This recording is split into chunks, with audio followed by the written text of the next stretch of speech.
Okay, so good evening, everyone, and a warm welcome to the Rushcliffe Borough Council Community Scrutiny Group meeting. I'd like to remind everyone that the meeting has been live streamed on YouTube. Recording of the meeting will be available afterwards on the Council's YouTube channel.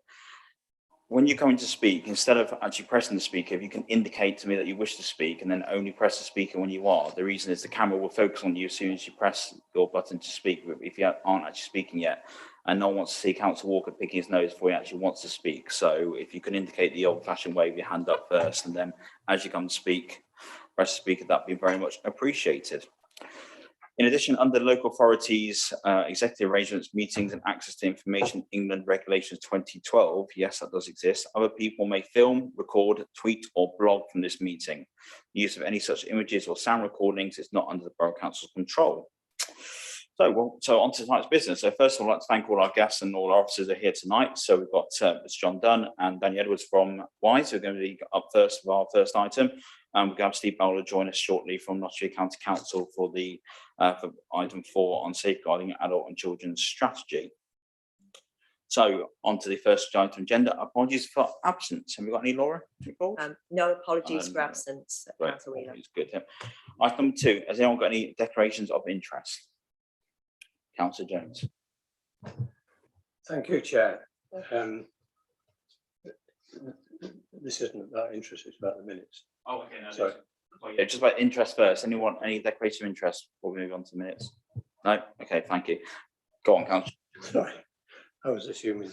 In the last minutes, which were about carbon reduction, on page 4, the penultimate paragraph read, "It would also be helpful if the council could produce a document to assist potential homeowners when choosing a property to allow them to question developers regarding the environmental and ecological measures they used." I thought we all felt that that was a worthwhile action, but I don't know what's happened to it since. It's not appearing as an action in the minutes. That's my first item on the. Bringing Dave Banks to this point. Thank you, Chair. So yeah, the action was logged and will be incorporated into the actual carbon management action plan. It'll go in the second section, which is around how we influence and support local residents and business to make carbon management reductions. So it's not been lost, it's been captured, and it'll be prioritised. As you can imagine, at the moment, officers are focusing on work such as LAD 2, that kind of thing, but we will get to it. Thank you, Chair. This second item is almost a matter of arising from that. And again, it relates to the carbon management plan. Given the recent exceptional but predicted extreme weather events, flooding in London, Germany, Belgium, India and China, and appreciating that there's been the officer that reported to us last time has left and there's a new one taking up position. Can we have as early a possible report on factual steps that the borough is actually taking on carbon reduction, and consider asking the county council what the flood risks are in the borough if we experience such similar heavy downpours?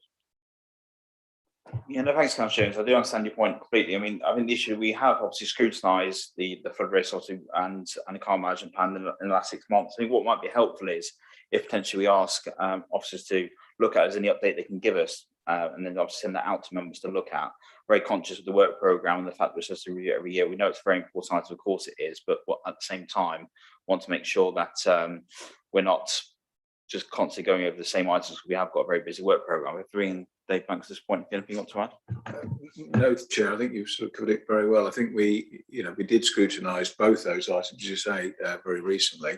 And of course, we're aware that in terms of flood risks, that the County Council have been in the process of undertaking a flood risk assessment for West Bridgeford, which has no doubt identified some hotspots where the local lead flood authority might need to undertake some further work. So we'll continue to liaise with the County Council to support that work, during live incidents when they occur.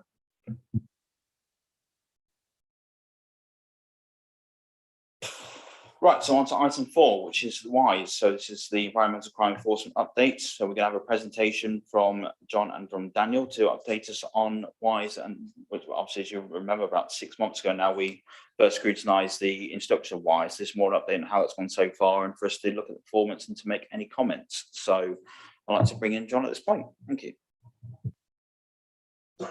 Sorry, apologies. So being Jeff first, who's going to introduce the report. Sorry, Jeff, I knew you were there.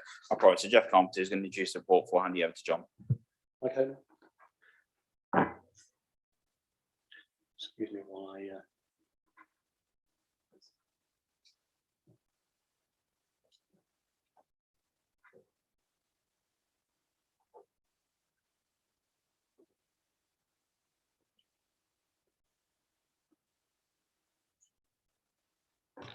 Okay. Good evening, councillors. So the purpose of this item is to provide you with an overview of the WISE partnership, and as the chair did earlier, to introduce John and Darren from WISE. But before I do that, I'm going to just briefly give you a bit of an overview about what we're talking about. And essentially what we're talking about here is environmental crime in general, but specifically fly tipping. And that's the unlawful depositing of waste. It can range from small tips, black sacks, green waste, to large scale criminal activity, as you can see on the right. Now that is a tip very recently in the borough. I think it was at Abbey Road, and cost £25,000 to cleanse.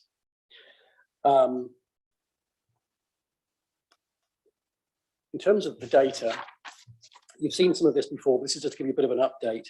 Fly tipping has been increasing nationally and continues to increase nationally. And it is not specific to Rushcliffe. It is across the country and has been for many years. The graph that you can see there, you can see the two blue spikes in June and July of last year. That was at the beginning of lockdown, when more people were at home and the civic community sites were closed. But moreover, more generally than that, you can see from the table there that the numbers of fly tips increased substantially last year. In terms of our approach, we've gone through this a little bit last year for you, but just to remind you, in terms of our approach to enforcement, we have to do so in accordance with our enforcement policy. And generally speaking, we can sum it down to the 4 E's approach. That is to educate, to encourage, and to advise, but then and only as a last resort to enforce.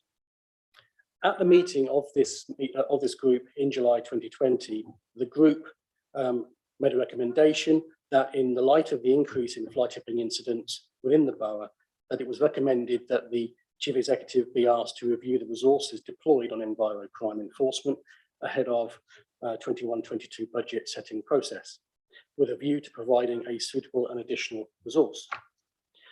With that in mind, that is why we engaged with my colleague to the right, with WISE, formed in 2017, specialists in enviro crime, and we set up a trial which commenced in January.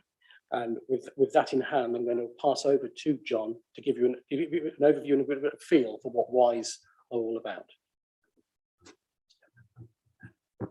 Yeah, thank you, Jeff. Thank you, Chair.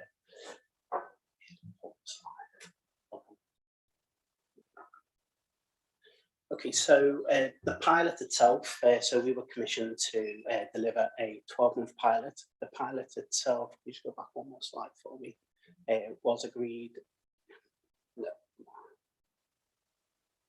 So the pilot itself was agreed in November 2020. We started the service on the 5th of January 2021. Quite a nervous time at the time because the day before it was agreed by the government that we've got to go into another lockdown. So there was a bit of nervousness from the WISE side and also the Rushcliffe Borough Council side. But to combat that, we ensured that we put experienced officers on the contract, taking into consideration the COVID regulations and so on. And our main purpose was that complaints with regards to dump waste, fly tipping and littering were going to be passed to my team. We would then look at those complaints, assign them to a specialist officer that officer would then go out and investigate all of those complaints. And during the investigation, we could establish an offence had been committed and enforcement action would need to be taken, then we were given powers to enforce against littering, dog fouling, fly tipping, household duty of care, and also business duty of care.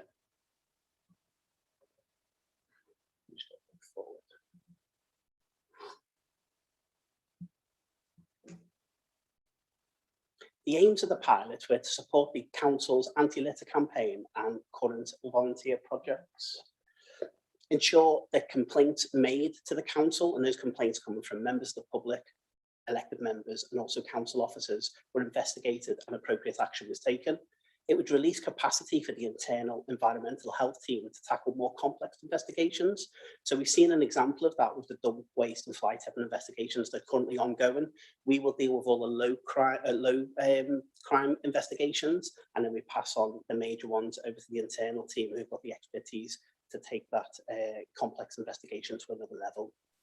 We will increase the number of enforcement actions, particularly with regards to fixed penalty notices. And the reason for that is that we've provided Rushcliffe Borough Council with a dedicated resource, that's 2 officers a day, 7 days a week, which would always increase on previous statistics because there's going to be a full-time resource out there on the ground. Also challenge irresponsible behaviour. So we want to encourage positive behaviour and provide a clear deterrent against environmental crime. All of our officers are fully uniformed.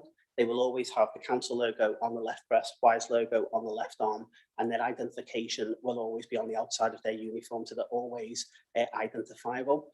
And also to create great neighbourhoods where people love to live and fully understand what matters to people regarding the areas where they live. So the issues in Cockgrave are far different from the issues in Eastleek.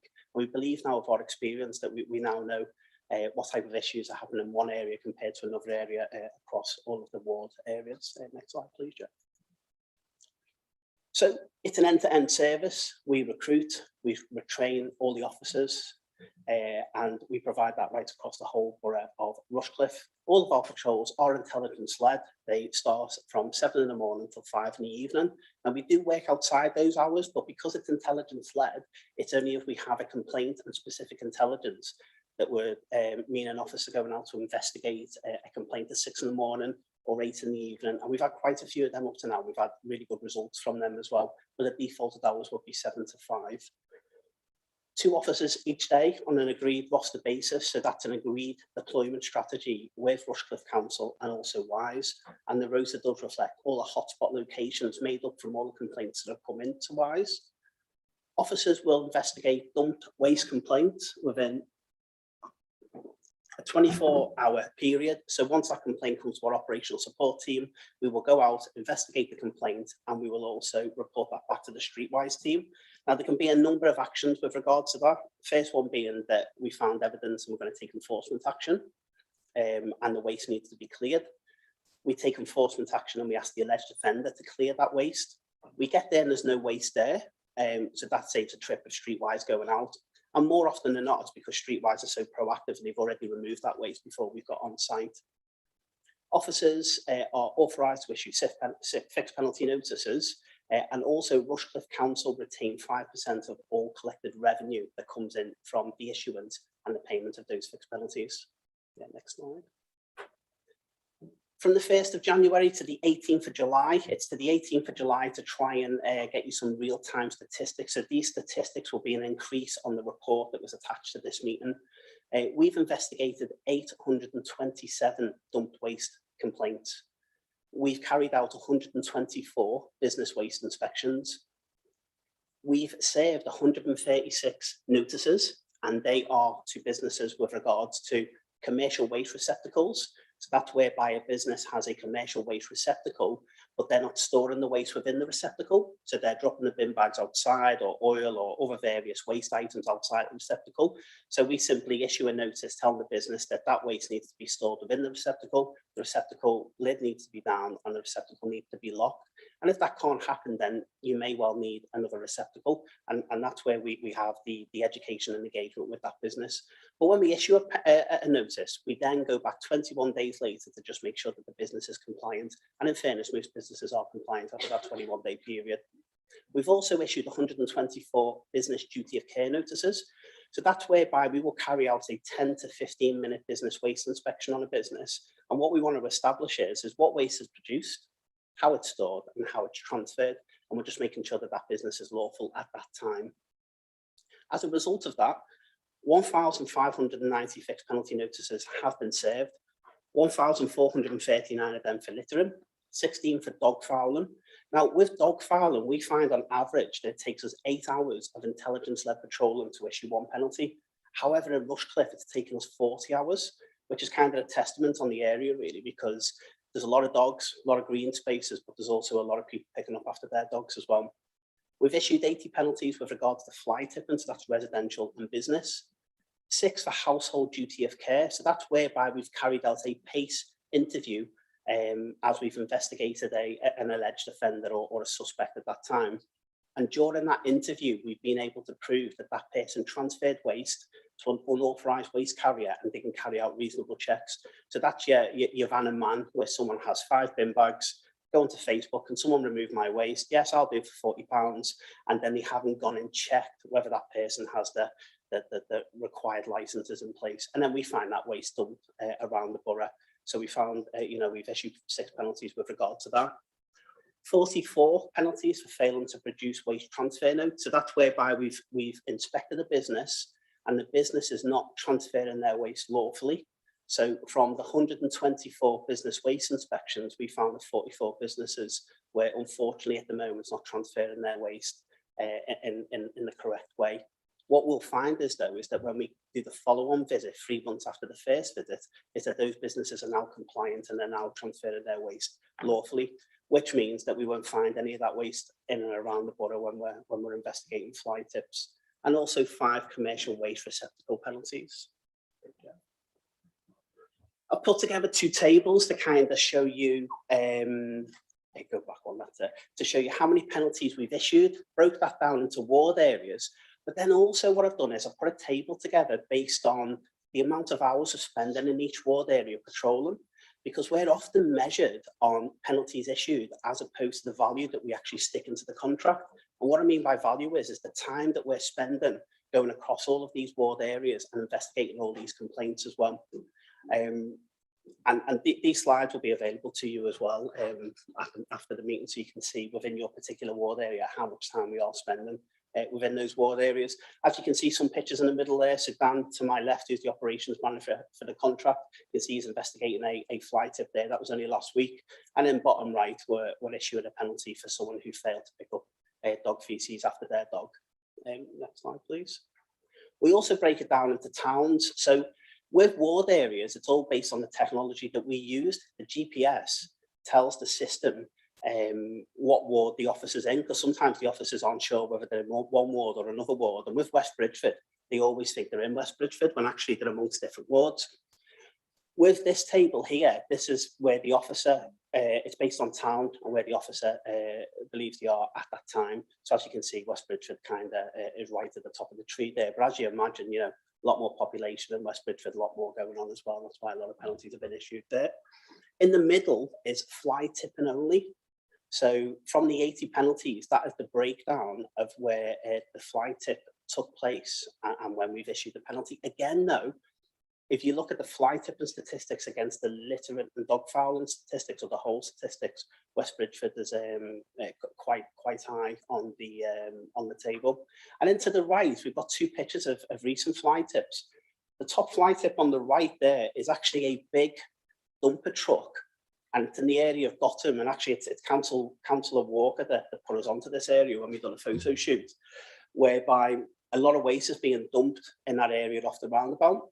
So we've been going there, we would probably go there 3 or 4 times a week to try and catch who it is that's dumping waste. On this one particular day, our officer's actually opposite there, and our officer watches this individual get out of the truck, go round the back, press the button to bring the back up, drop all the soil out the truck, press the button to put it back down, and then get into his cab ready to drive off.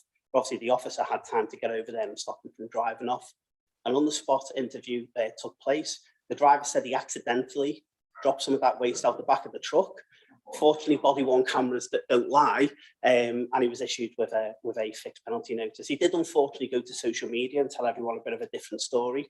But when the services are transparent as we provide, whereby we have body worn cameras, all that footage goes straight up to a cloud.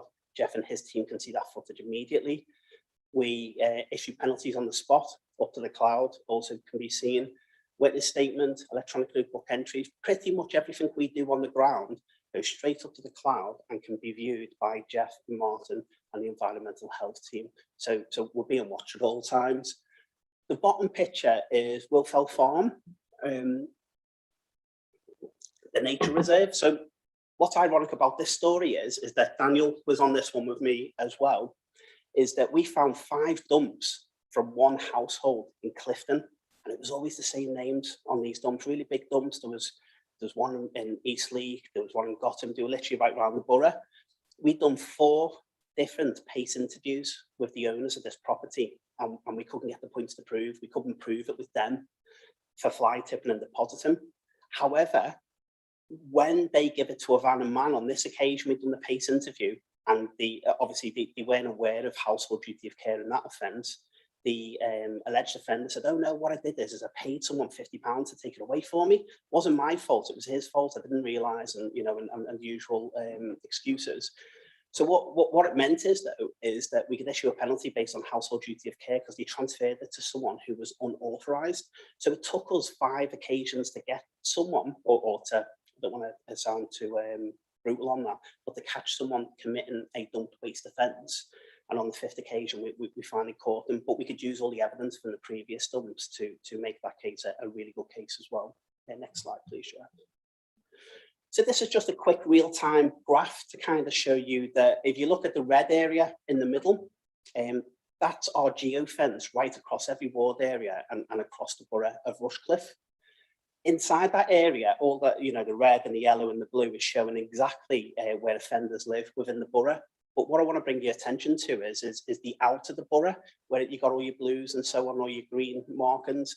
They're the offenders that live outside the borough. So what it does is it shows that the issue isn't just in Rushcliffe, it's visitors coming from the outside of Rushcliffe, coming into Rushcliffe and committing environmental crimes. And it's probably a 70-30 split, so 30% of people actually don't even live in the borough that commit environmental crimes. Next slide, please, Jeff.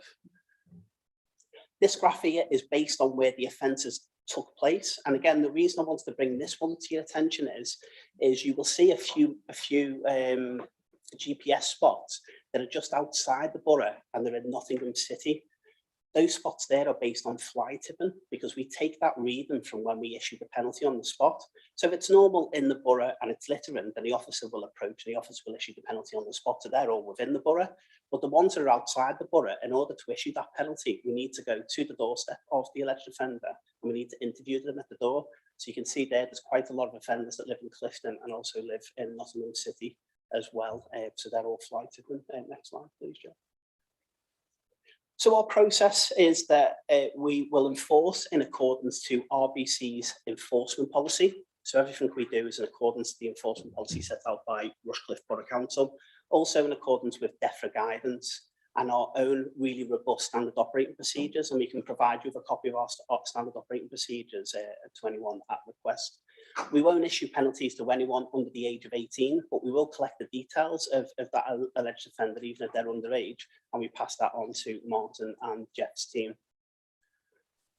Alleged offenders are given 14 days to pay the penalty. We really play a huge role in customer service when we're issuing a fixed penalty notice. So when we issue the penalty on the spot, we make sure the alleged offender knows the consequences of not paying the penalty, how to pay the penalty and discharge their liability from being prosecuted. Also, how to make a representation if they're not happy with being issued the penalty for the offence and they're not happy with the conduct of the officer, then there's clear details on there how they can make a representation with regards to that. Also, that there's a discounted payment if paid within the first 10 days, but if not, then it does go to the maximum payment set out by Rushcliffe Borough Council. If the penalty remains unpaid after 14 days, then we'll send a reminder letter to the individual and we will again remind them of the consequences of not paying the fixed penalty notices, and also that we're looking to put a prosecution file together and it could be a prosecution in the future. At 21 days is a final reminder letter. In this letter, again, we're telling the alleged offender the consequences of not paying the penalty, but we're telling the offender as well that we've now put a prosecution file together. And if there's no payment in the next 7 days, then a file will be going to the Rushcliffe Borough Council legal team, and prosecution action may be taken against the alleged offender.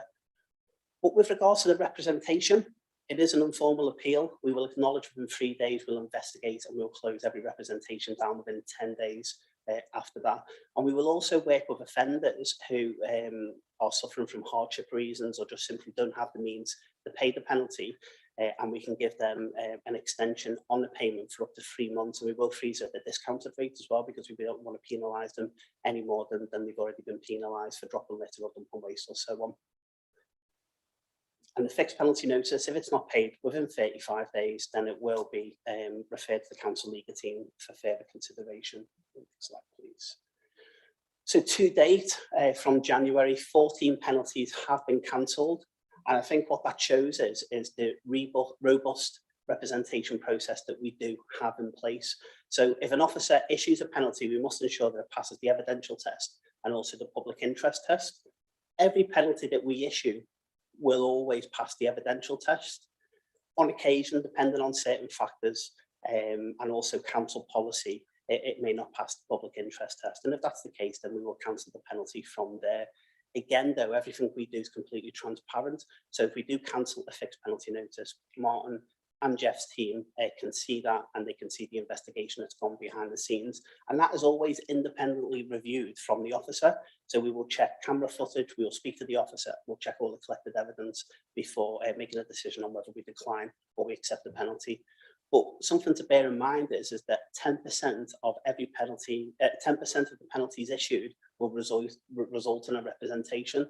So we're talking around about, I don't know, 160 representations and only 14 cancelled, which is quite a low cancellation rate. Next one, please.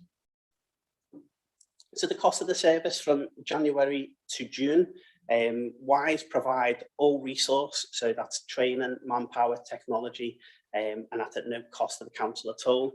The agreement is that it can never cost the council any money whatsoever. If we don't meet our costs as a company, then that's the risk that we take. For any collected revenue that we do collect gets offset against our costs from there. But we do pay 5% of all collected revenue back to the local authority then. And up to now, we've paid £4,818.25. There are going to be 2 further revenue payments made in October and January, which we do believe will be probably double the 4,800. So we're talking just under £10,000. Just to give you a view there as well, though, what I want to bring to your attention is the high payment rates here. Again, that shows that the penalty being issued is of a quality nature. It does pass the evidential test and it does pass the public interest test. And what we can see in the first month there is the percentages at 87%. So we have an actual payment rate and a live payment rate. From March onwards, those cases are still the position whereby we're dealing we're putting cases together to go to prosecution.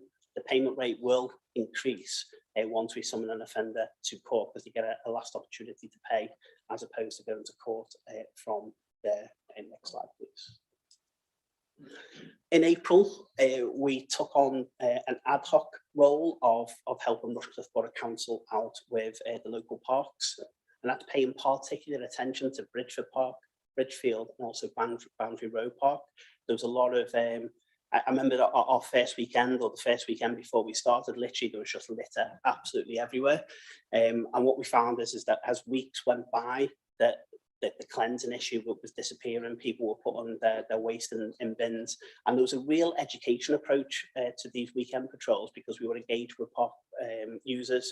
We were just talking all day long and speaking to a lot of people. But still, though, if someone drops litter, doesn't pick up after their dogs, we do have to take enforcement action. So we did take enforcement action as well, and as a result, we issued 47 fixed penalty notices. We patrolled 592 hours. We also give out warnings to underage offenders. So most of the offences with regards to underage offenders was urinating or drinking in the parks. If I bring your attention to the picture on the right there, that's 7 youths in Boundary Road Park. We had a lot of complaints about these 7 youths. We caught them drinking in the park. They surrendered their alcohol to the team or to the officers. We disposed of that alcohol, and we didn't see them in a park again since then, you know, drinking in the park. And when we did see them in the park, they never ever had a drink with them from then on. I can't tell you what happened when we weren't there, but when we were there, that was the result of that. So that went down really well.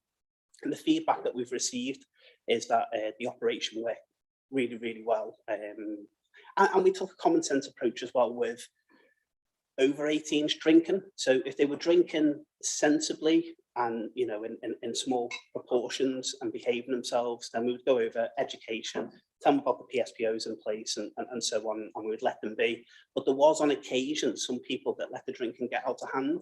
And when that happened, we asked them to leave the park. Never got any trouble, and they all left the park. So it was a really good operation.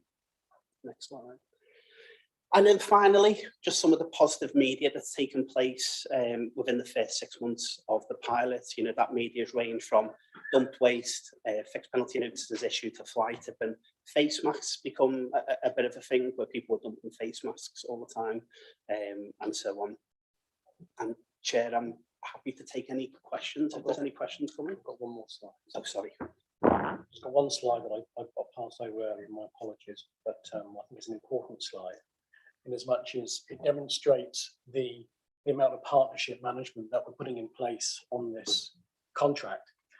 The fixed penalty notices themselves, as John has explained, are managed in their entirety by WISE, not by council staff. That isn't to say that we don't get involved, and we have done on occasions, but I'd remind all councillors that, that any appeal, any concerned residents who have been subjected to the receipt of a fixed penalty notice really must address their appeal and concern directly to WISE rather than council officers. As John also alluded to, we monitor the contract quite very closely. We meet, I think, on a bi-fortnightly basis. Yeah. And as a result of that, and also as a result of some concerns that have come to light from members and elsewhere, we have tweaked our approach and we've developed an operating protocol with WISE just to ensure that the service that is delivered, if you like, is Rushcliffe centred. You know, so that has taken place quite significantly. That said, we have received a few complaints, probably around 1 or 2 a week, from people who've been subjected to the receipt of a fixed penalty notice, and we've had one ombudsman complaint, but that has already been dismissed. And I think the other issue to bring your attention to is the impact that I think going forward, if we were to make this a permanent arrangement, then I think we would need to revisit the amount of resources that this is taking up in terms of existing council staff. You've seen the financial model. There is quite an impact on my team in terms of dealing with those complaints and managing the contract, which I think needs to be looked at. And also, as we've seen there, we've got 86% of fixed penalty notices being paid.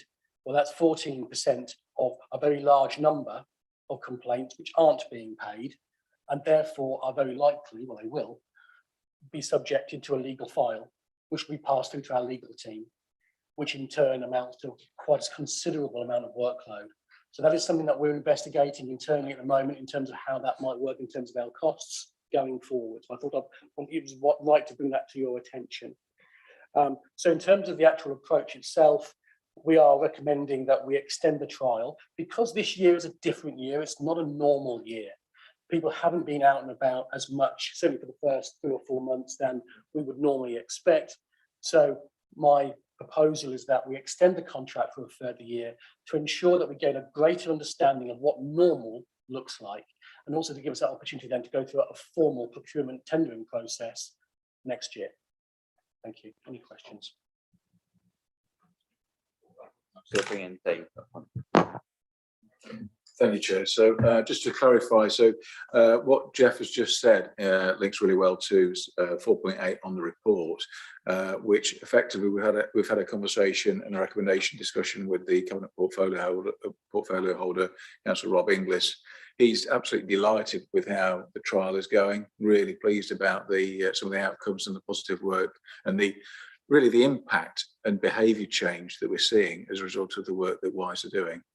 As Jeff's already alluded to, so we're looking to extend for a further 12 months ahead of any more formal procurement process. Thank you, David. Thank you to Jeff and John for your time and a very in-depth report. So I have spoke to Councillor Inglis, did invite me in this evening and have a meeting on, but he's been watching on YouTube to see what's going on, obviously. So hello, Rob, if you're watching. And if there's any questions that we're not discussing scrutiny you've got, you can obviously go direct to on that one. So in front of you is the recommendation under point 2. It is recommended that the Community Scrutiny Group considers the information provided in the report and presentation and provides feedback on the council's approach to tackling environmental crime. I'll also add in for discussion to add into the recommendation is that we recommend that the slide presentation sent out to all our colleagues, as well as with the wise terms of reference that John mentioned, and obviously make it clear intelligence. We need our colleagues and all of us to be, as community leaders, who know what these issues are, so we can feed that into Wise and to Jeff's team to deal with. I'm sure everyone can say there's an issue in my patch, so that's an issue. We're telling the team where that is. It's going to keep going there. So again, for your comments on that, we appreciate it before we get to there. So open up the floor to comments. Leo. Thank you, Chair. Leo Healy, Cotgrave Town Council, and I'm also the Borough Councillor for Cotgrave Ward. I'm sure it was purely coincidental that you mentioned Cotgrave, and perhaps for no other reason, but we do seem to get mentioned rather a lot in numerous ways. A couple of questions, if I could, John. First of all, wonderful presentation, some great work being done there, and I think this is a tremendous move forward for us as a borough, and the success so far is tremendous. Just one thing I would draw notice to. It says that it's widely publicised. I can't say that I was totally in the picture with it, and I just wonder how much your public is aware of the work that you do and the implications of your visits. I think I'm right in saying, John, that you were actually, one of your team was on the ground in Cotgrave last week or the week before. We only got the information secondhand, and he was the individual was seen literally issuing a fixed penalty, or so the observer thought, and I'm sure that was the case. But interested really, how do you pick an area? I mean, how do you decide you want to go to Cotgrave rather than Keyworth or somewhere else? I mean, is that as a request from a town council, from councillors, from people like myself, or is it the amount of calls that may come in from residents? The pilot itself is focused on complaints, fly tipping complaints, dog fouling, littering complaints. So the way we get around the area is basically those complaints come into ourselves. We have 24 hours to investigate and close them down. And if those complaints take us to Cotgrave, then that's how we end up in Cotgrave.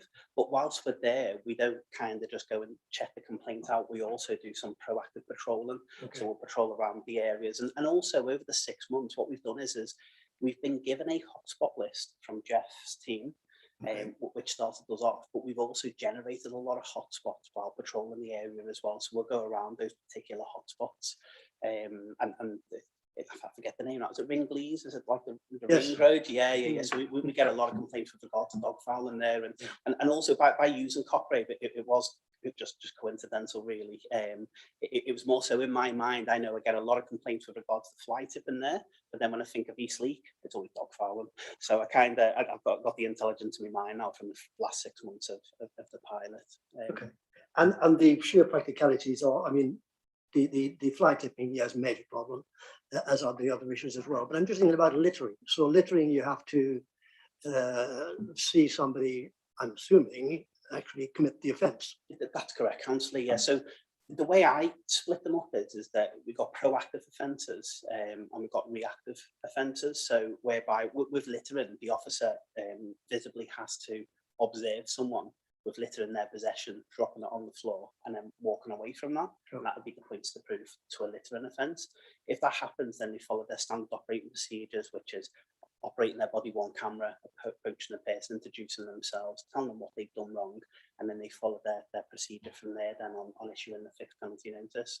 But during that interaction, by the time we finish with the interaction with the alleged offender, they understand that they did have litter in their possession, they've dropped it, they've left it.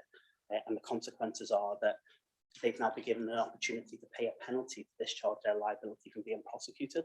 But if they fail to pay that penalty, then they may be prosecuted for the offence. Okay, and perhaps finally, the numbers you showed us, they're penalties issued? They are, yeah. Right, So so on not the slide, I think necessarily it was one- paid at that stage. They're or What's a fine, not necessarily a fine at that stage. Have they been paid or are they just issued?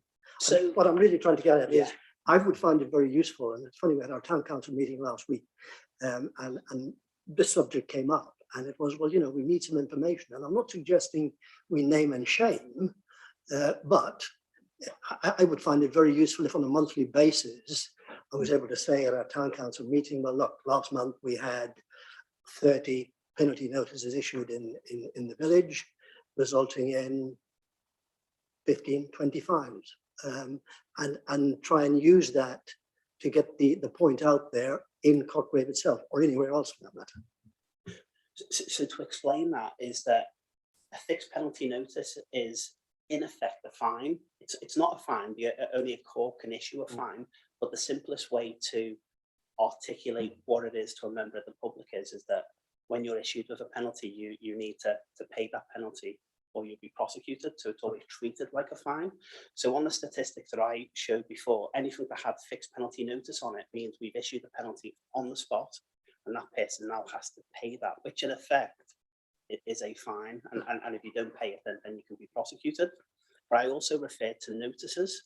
So when we speak with a business and we issue a notice, it's not at that stage a penalty. So there's no financial burden on that business whatsoever. We're simply, rather than on the spot saying, show us this documentation or we're going to give you a penalty, we're simply saying, here's a notice, this is what we need, and you've got 7 days to provide that to us. A bit like when a police officer says, can you take your driving license to the police station? You've got 7 days to do it. Does that explain? Now, Yeah, no, with regards to the statistics, everything we do is real time. Sure. So all of our reports are real time reporting systems. So as we issue a penalty, it gets added to the report. That can be broken down into wards. It can be broken down into town areas. So if you required statistics for Cotgrave based on penalties issued, notices, payments, demographics, it could even be age ranges, then we can provide that information to you. And the system's quite powerful in the information that it does provide. Sure, that's great. And would that be from you, Jeff, or direct from people like John? It would That be information? best to go through Martin and Jeff's team if you require that information, but we will provide it straight away. Sure. Yeah. Excellent. Thank Is you, that John. okay? Thanks, Jeff. That's Thanks, Jeff. That's great. Thank you, Councillor Healy. And before I go on to the next speaker, just to say, for the members who have still got jackets or ties on, I know it's a warm day, so if you want to take those off, feel free to. You're not going to go into some kind of council prison unless Hannah decides she's going to be in prison, but we'll see at the end. So thank you very much. So I've got Councillor Walker and then Councillor Mander. Councillor Walker's to the downstairs, Councillor Mander then.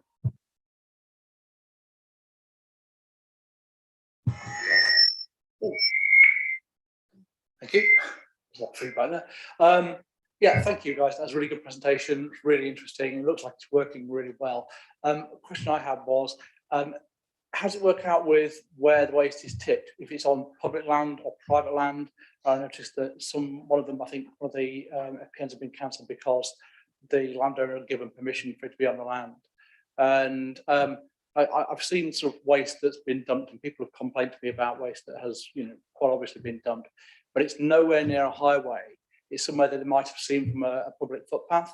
And when it's been looked into, I'm not quite sure who, if it was you or somebody else looked into it, they say, oh, it's private land, we can't do anything about it. So how's that work, please? If I answer the question on the enforcement element, and then yourself, Jeff, maybe on the cleansing side of it, because I think that's where the confusion is. Actually, I'll probably answer both. But from the enforcement side of it, it doesn't matter what land it's on, whether it be private or public land, we will still investigate. And if we find evidence that they can prove that someone was in possession of that waste, and that waste has been deposited on land that hasn't got an environmental permit in place, then we will issue a fixed penalty notice based on that. Now, there is an exemption in the legislation that states that if you are the landowner, then you have an exemption yourself. And that's why if you were to dump waste, say, in your own front garden, We can't do anything about that because it's your front garden, so you're going to give yourself permission to dump that waste there. So that is the only exemption, is that you've been given permission from a landowner. Now, on the slide that we showed before, there is one where the landowner has given the person permission to put that waste on their land. But how it worked out was that the waste had been put there for a couple of weeks to be collected by someone who was going to remove that waste, and the landowner said, yes, you can do that. So that's why we issued the penalty at the time, because you can't, people tell lies sometimes, so you can't really take what they're telling you to be the truth. So you've got to follow the law, issue the penalty. If their mitigation is correct and they have got permission and they supply us with that permission, then we'll cancel the fixed penalty notice from there. But the burden is then on the alleged offender to supply us with that evidence before we cancel that penalty. And the majority of people cannot provide us with that evidence because they weren't given permission in the first place to put that waste on that land. Now, with regards to the cleansing side of it, if it's public land, then the council will remove that waste. So we would investigate, we would go to Streetwise and say, can you remove this waste? And that's where our 24-hour SLA is in place to make that happen.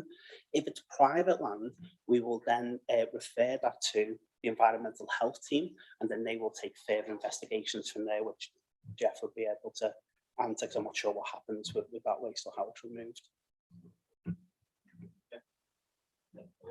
Sorry, Dave, that's- Yeah, just to add to that, I think, Chair, so we'll also refer such cases where there's storage of waste on private land to the county council, because they will investigate, because potentially they might require planning permission. There's been a number of very notable cases whereby our planning enforcement colleagues at the county council have taken robust action on landowners who have been storing such waste. Can I just jump in again, sorry, Chair, just to give you an example as well of private land, is that in Radcliffe on Trent, there's a pub, I think it's called the Radcliffe, and there was waste in the car park behind that pub there. We investigated and we enforced against that, and we issued a penalty for household duty of care because someone got someone else to dump the waste, and we also enforced on someone else for fly tipping, and we found that there was probably 4 or 5 offenders that were involved, but we only caught 2 of those offenders. But with regards to the cleaning of that, it's got to be the landowner that removes that waste. So there's been ongoing investigations to get that waste removed. It may have been removed now, but that just gives you an example of we can still enforce if it's private land. Okay, thank you, Jeff. That's really helpful. Thank you. Councillor Jones.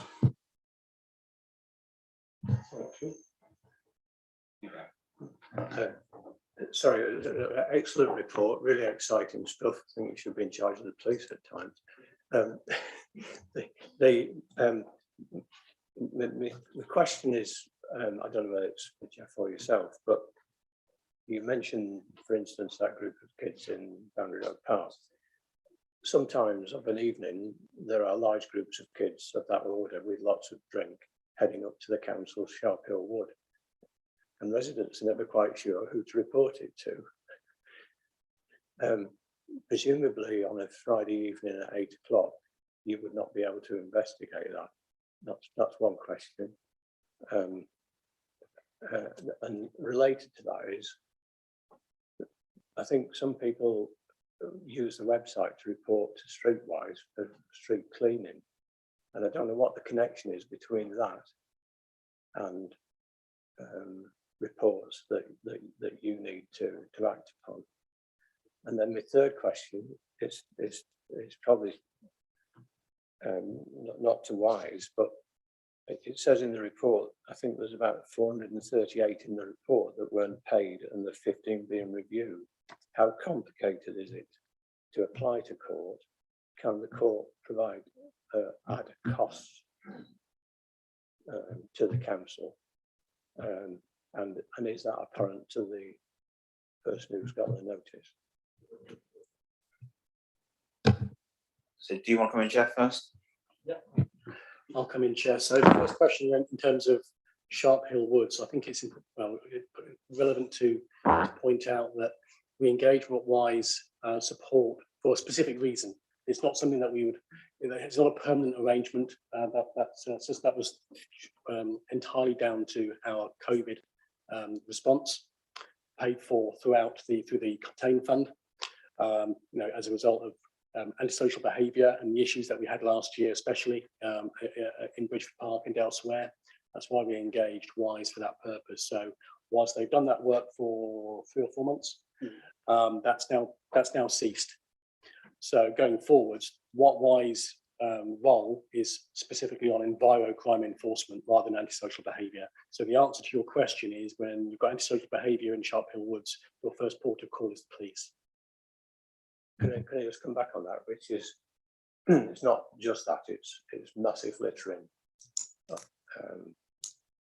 And I guess the same in other wildlife settings that are near to it. And if I come into back Councillor Jones' point on that, I've been up at Sharper Woods a few times. I've actually seen Councillor Jones volunteers with a friends group up there, Friends Sharper Wood, who do a fantastic job. And please, that's our thanks to the whole group there, Rob, for everything they do. But always the littering up, the amount of litter you see in the morning. I've been on a Sunday morning with a very excited chocolate Labrador who just wants to go around with all these beer bottles of crisps everywhere. So I would say that would be a big focus, because we have a great lot of volunteers who go across there and do the work in terms of carrying out, but they shouldn't have to in that position. But if we can start finding these people up there, hopefully we can start sorting that out, because I think there are people put off from walking through those woods because of the state of it in the morning. That's also something we don't want to happen. And I think that's a prime example of whereby we would work outside the defaulted hours of 7 till 5 based on real solid intelligence. Because if there's solid intelligence there that say that there's a group of you, it's not just antisocial behaviour, but a drop in litter as well, then we can deploy our resources in that direction and then come back with the actions that we have taken. Or maybe it'll just be education, it'll just be a deterrent to ensure that it doesn't happen in the future. But definitely, yeah, we'll have a look at that. And Councillor, I don't know whether you could send that as an email, maybe in writing, and we will go and have a look at that and make that part of our patrols. That's great. In fact, we should also contact all the friends groups. Kind of, there's obviously many out there who do some fantastic work for us, and council managers involved with a couple as well, Lady Bay, who again, that same information, if they've got that intelligence, who can know if them aren't councillors, you can feed them as well to give that information. It'd be great to see if we can do something about it. So thank you for that. All your points, Councillor Jones? There was another question I thought there was there. Yeah, thanks very much. It was just a question about the amount of litter and dumping that occurs in wildlife areas, few and far between, but on the periphery of the urban population. Yeah, and my other question was about the court process.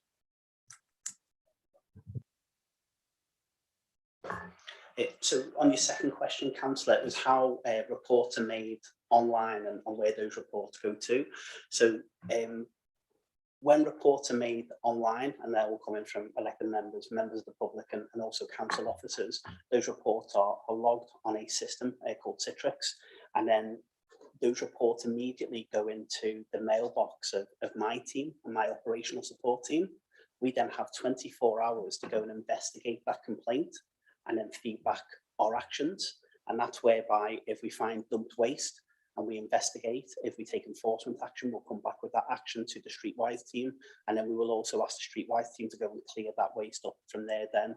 So in a way, what we're doing is we are the filter between the report and the cleansing team to investigate the offensive environmental crime.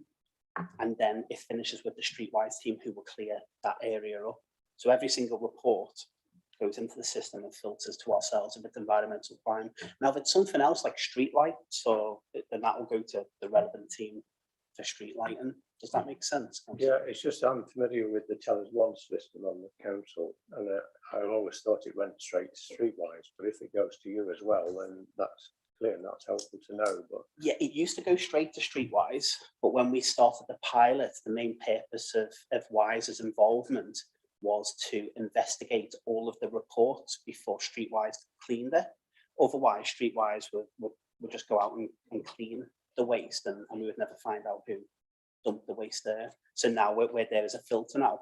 But if we get any jobs come our way that aren't for Wise, then we will reallocate those jobs to environmental health. It could be Streetwise or whatever team that job needs to go to. And then to answer question 3 with regards to the courts, ordinarily, when a case is not paid and it's referred to court, the court will take all of those cases and they'll do that under a single justice procedure. So it's a real admin process, and all those cases go over to the courts. The issue that we've had, not just at Rushcliffe, but across our whole portfolio, is COVID and COVID, fixed penalty notices and COVID enforcement.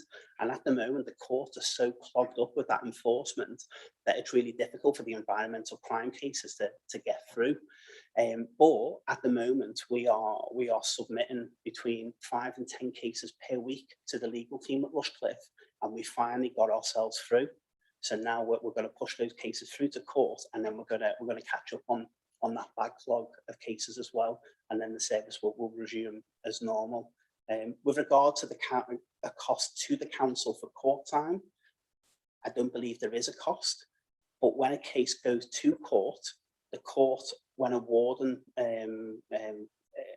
as an example, if it was a guilty case, the court would then award a fine, which gets paid to the court, costs, which goes back to the council, and a victim surcharge, which goes somewhere, I don't know where that goes, but that's what they do with the award, and that's how the council will recoup its costs, and that's how the court will be paid for their time as well. Thank you. Okay, can you clarify what those costs are?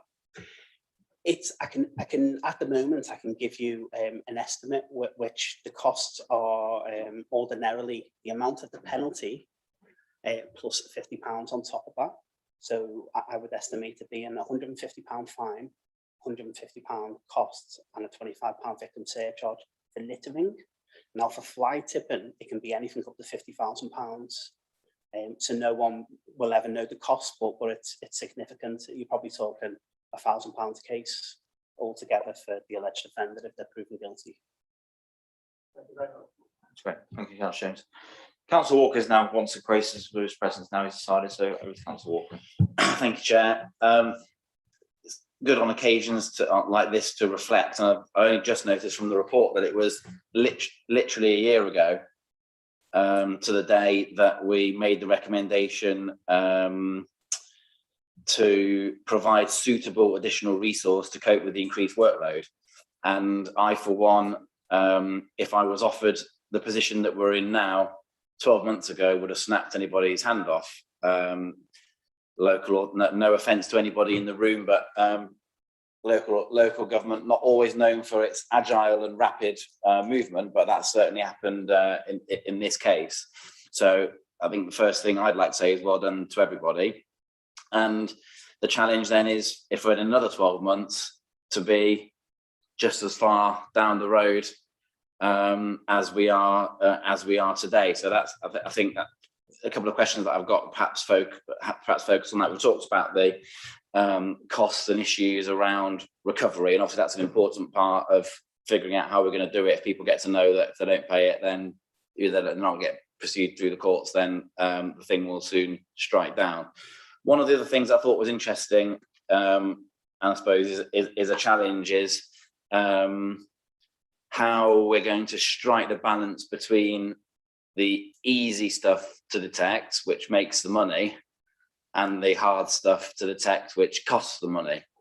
I understand the economics of it, but perhaps it would be interesting to hear both of your views on if there is a tension there, and if so, how in partnership we would move forward. Could you break that down a bit more for me? Because I think it's all hard. Sure, okay, but if you, I think it's indicative in the fact that there's 1,500 littering fines and 80 was it fly tipping, because if you walk up and down the street in West Bridgeford for long enough, you know, you'll pick people up, and that's great, and that's good, and that, you know,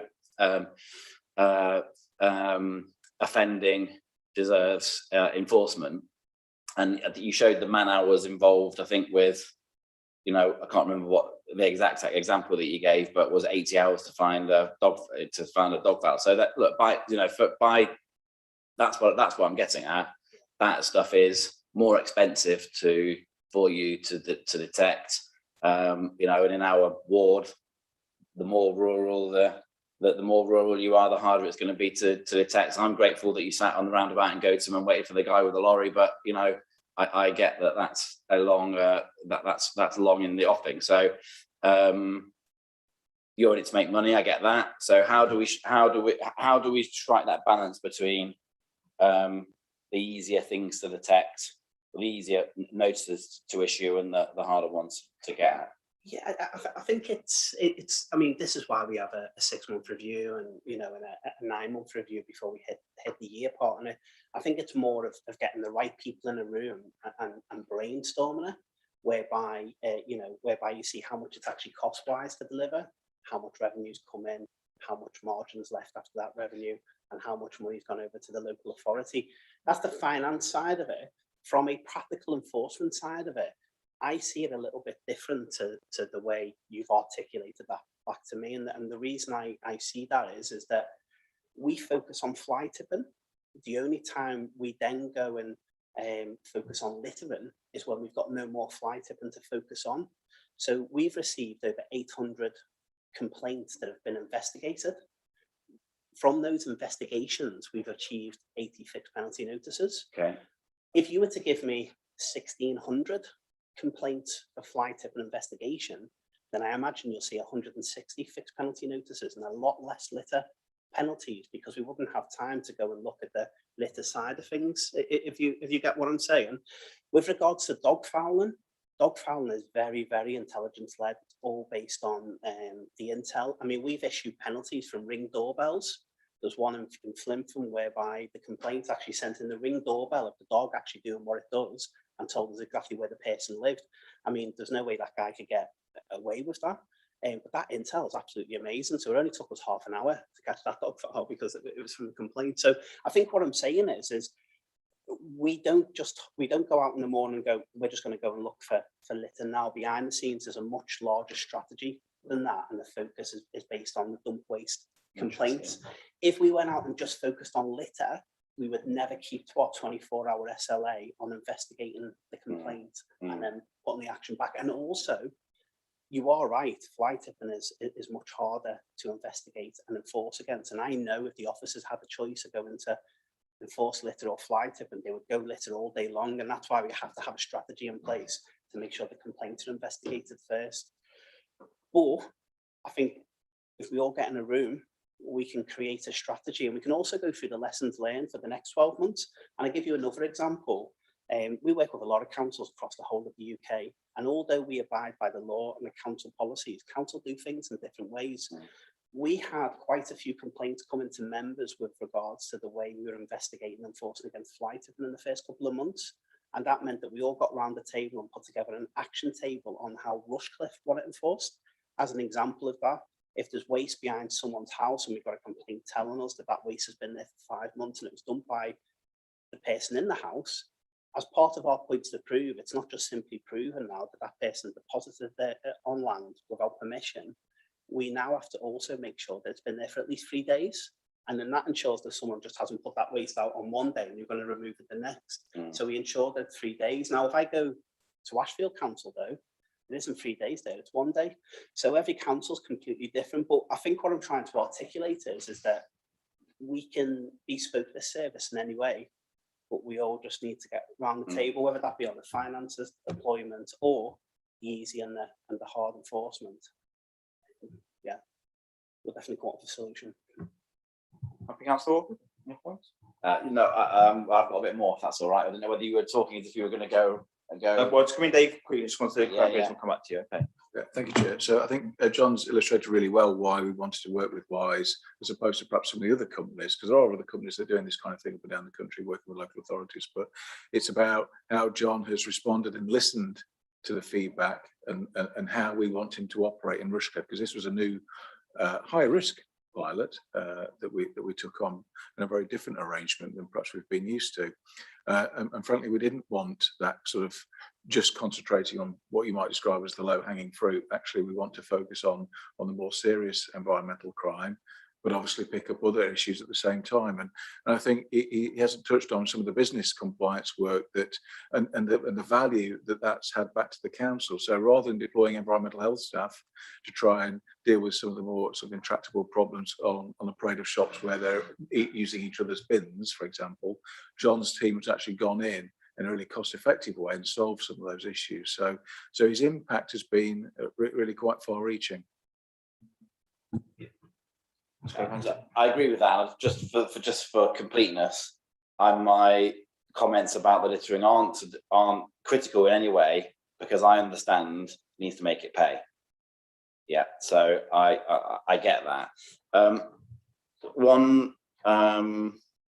And so, you know, I had some involvement with a piece of enforcement that I thought was agreed with the alleged offender was a little bit overzealous, but that was dealt with through the process in what I consider to be the right way. So, you know, again,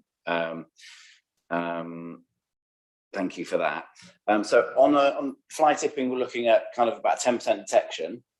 So how, you know, what avenues are open to us about increasing that percentage? Keep seeing, hearing, reading about more kind of AMPR and you know, other types of detection which could help us and you, everybody in the same time, increase that detection rate.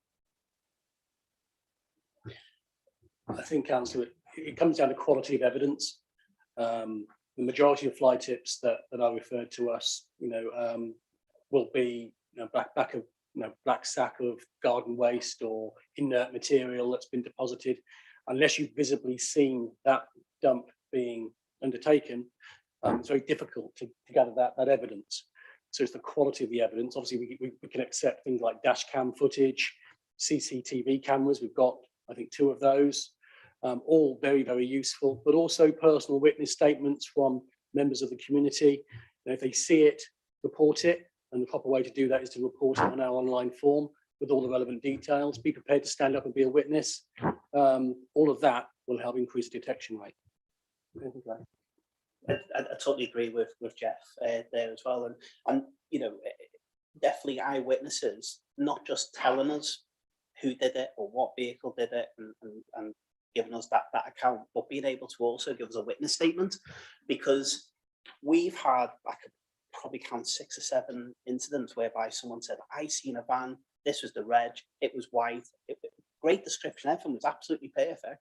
But unless we can get a statement off that person, we don't have the power to go and obtain the registered keeper details from DVLA to take the investigation further. So the information's perfect, but unless we can get a witness statement or members of the public are willing to give us a witness statement to give us that evidence formally, then we can't take it any further than that. So there's so many really good or potentially really good cases that we've had to drop due to that. But then also we've still got at the moment quite a lot of ongoing investigations, whereby we need to, you know, knock on doors, we need to speak to witnesses, we need to send caution letters out and obtain some further evidence and so on. Next year, all of those ongoing cases will become penalties, which I believe will increase the detection rate, because we're already 6 months in now, so we've already got 6 months worth of investigations and some of them still currently in place. There's no doubt that percentage has to increase from there. But it is a difficult borough. It is very rural, and the people dumping waste they're very good. But as you've seen on the slide, you know, there's one person there that had done it 5 times, and we finally got him the 5th time. So again, it's even us getting better. But even as a company, we're bringing more experience all the time. You know, we're putting more training into the officers as well. So it'd be really interesting to look at that detection rate at the 12-month period. Yeah, thanks for that. I think it's also worth just saying, the reason for doing all this work is not making money. I mean, you can see £5 won't cover costs of Dave's suit. I don't know anything else, but you know, it's about actually go out there to solve the problem. And I know what you say about littering. As you say, it's probably easier to detect because more people do it in the urban areas. But it's up to ourselves and our colleagues to be putting that intelligence out there. You know, those of us in rural communities with parish councils, for example, great eyes and ears. Let's get that data out and let our residents know how to report in, and hopefully that's more cases be able to be detected. And ultimately, it's not to, you know, not want to find every single one of our residents, but they need to know there's a consequence to doing their actions. So I think that's what we need to be out there. Conscious time getting on. So we've got any more points, Councillor Walker, you want to make? One more point you want to make there? No, one more point then. I'm conscious of time. That's all we've got in the writing. So I'll have that minuted. That's great. So Councillor Bansal. Okay, thank you, Chair. Just going to echo some of the comments. Great work done in the pilot. 2 quick questions, obviously conscious of time. First one, John, you said a lot of this intelligence-led information you're getting. Are you doing any kind of data analysis? Have you got any capabilities where you can predict where something's going to happen? I know you mentioned around 4 times that one truck driver dropped it and then the 5th time he caught it. Is there any way that you could use, you could have got that earlier, maybe the 2nd or 3rd time, or is there any other data analysis, insights, or anything that you can do to find out and predict, i.e. last day of school, Sharphill Woods, ? Allegedly. And then the second question, Jeff, you mentioned about our legal team. Have they got the capacity to do this work? Are we going to look at some form of kind of time, value, etc., to determine is it worth doing this and what are the benefits of that? I think the answer to your first question is it's also random. That no, I mean, we do collect data. A lot of it's figures. It's you know, an hour spent in wards and complaints that come in particular wards and so on. So I could probably say to you, in the next 12 months, I believe this ward will get the most dumps in it. You know, I could give you that type of data, but I couldn't do anything beyond that. There wouldn't be any systems out there that could help us with that. Thank you, Chair. I would say though that we map in terms of the mapping. We have got a range of hotspots around the borough, and we do move our covert CCTV camera equipment around there. So that information is useful for us to then stand a better chance of catching people, and we've had a lot of success in the past in doing that. Yeah, if you'll recall at the presentation last year, there was CCTV evidence of the white van. That was an example of that. In terms of the legal cost question, yeah, that is an issue. I think I've noted it in the report that it's something that if this is going to be made permanent, then or the trial is going to be extended, then it's something that we're going to have to think about in the medium to long term in terms of how can we sustain the cost to our in-house teams. And it's not just legal, it's also my other team, you know, the environmental health officers themselves. So there is an impact there that we've just got to bottom out, which is currently in hand. Sorry, Chair, if I can just add on to that as well. The support that we get from Jeff's team is incredible, and probably the most support that we've had across all of our contracts. You know, I literally I built relationships up with every member of the team.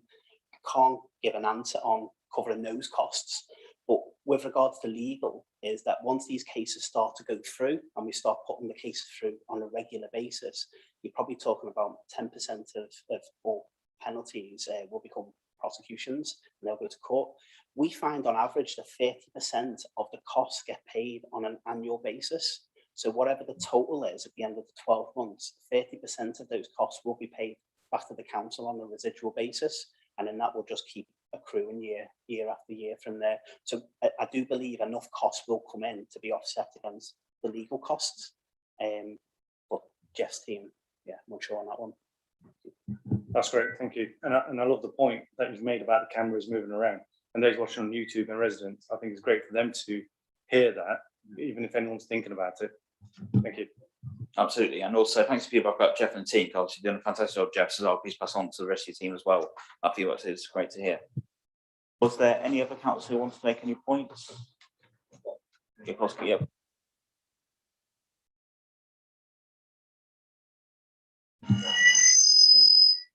All right. Until recently, people would reasonably, legitimately leave scrap metal outside or on the front garden or something like that, and people used to come around and collect, didn't they? Reasonably legitimate waste carriers, etc., going for scrap or recycling. What happens now if someone's to leave I know, some radiators outside of the front garden? Is that fly tipping now? So there's an exemption in the legislation that states if waste is deposited for a short amount of time, then there's an exemption there. So we wouldn't take any action with regards to that.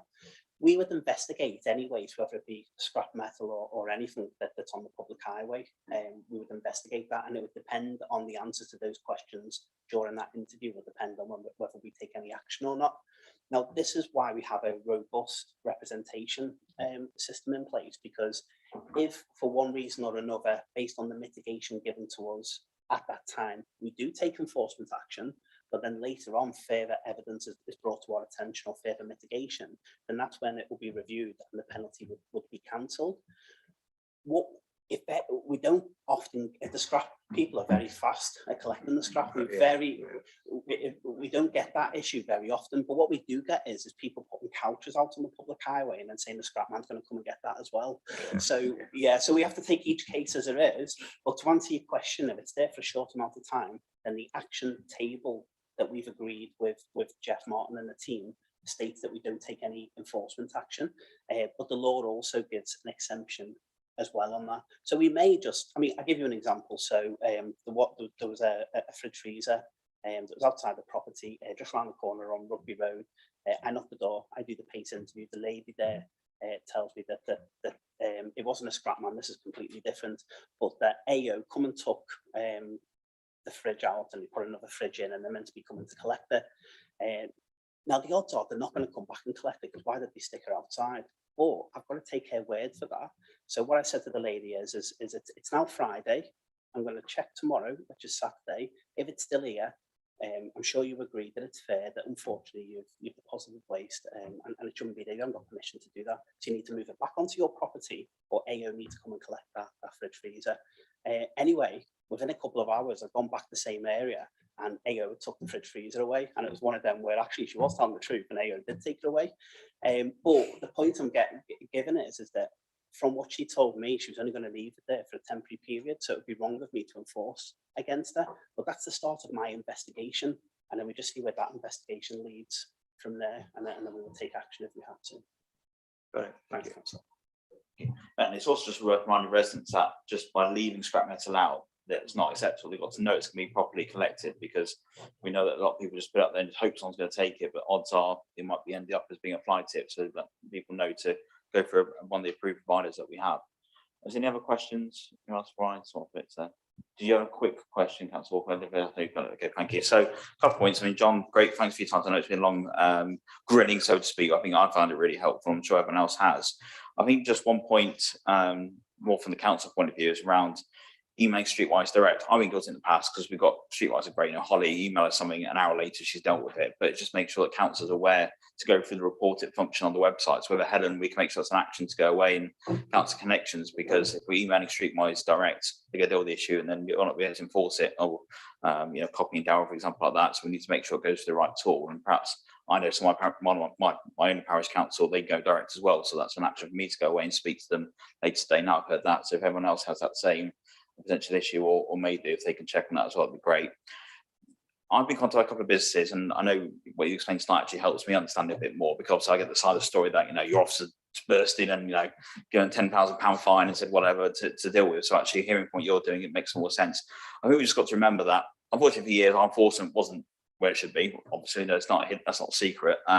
So a lot have got quite laid back and perhaps not where they need to be. So in terms of discussions we have a Ruskin business partnership and other partners there, then we just got to be sensitive that we're going to have to get that information out there, because I mean, what you're saying around the coaching is great, and saying this is what you need to do.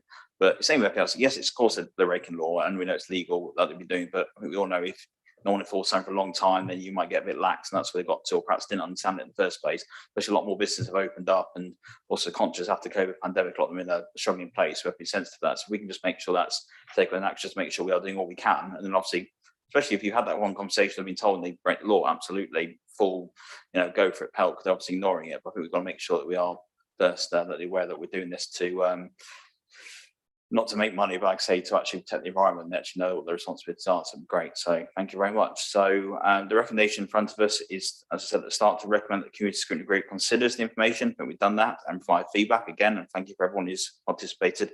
And again, the point I made around making sure that we get those the information out to our colleagues who aren't on here tonight, and through council connection, let them know. And again, reinforce the need to be the eyes and ears, especially the community, and to get out there with the hotspots we know, to feed that into the team to take action on. So is everyone happy with that? All in favour? Yeah. Thank you very much. So thank you very much for your time tonight. I really much appreciate it. And thanks for your continued hard work, and look forward to keep working with you. Thank you.